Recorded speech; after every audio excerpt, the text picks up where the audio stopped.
Hello friends, जय Jagannath. Welcome to my YouTube channel. आज आम बनवा चिकेन पकोड़ा। एठी मु 500 ग्राम रो चिकेन नेइछि। ताकू भल भाबे धोई सफा करदबा। सेथिरे लूण, हळदी गुंड और लंका गुंड दबा। आपण माने आपनको क्वांटिटी हिसाब रे पकेइबे। मु सेथिरे चिकेन मसला एवं गरम मसला ऐड कर दोछि। आपण माने सेथिरे धनिया पाउडर एवं जीरा गुंड भी देई परिबे, नहले स्किप मध्य करि परिबे।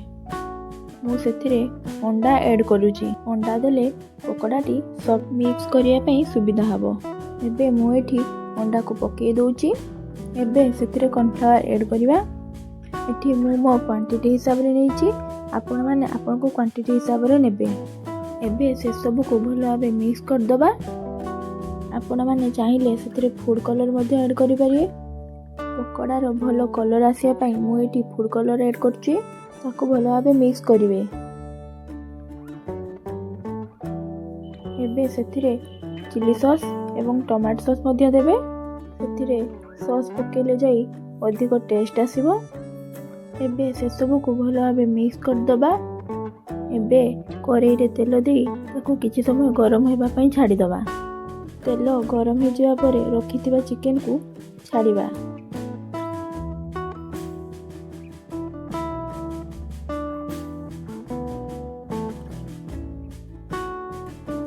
एबे चिकेन को भल भाबे लेउटेबा, नहले तले लागी जिवो। एबे मोर चिकेन पकोड़ा रेडी हे गलानी। किछि समय परे ताको छाणी आनिबा।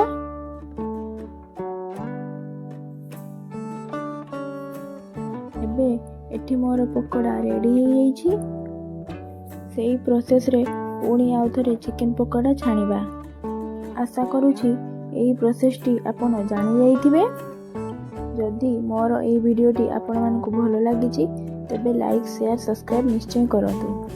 आपण माने एही परि नुवा नुवा वीडियो देखिबा पई सब्सक्राइब करंतु एवं बेल आइकन को दबाई दियंतु।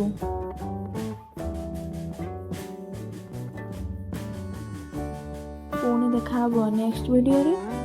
जय जगन्नाथ।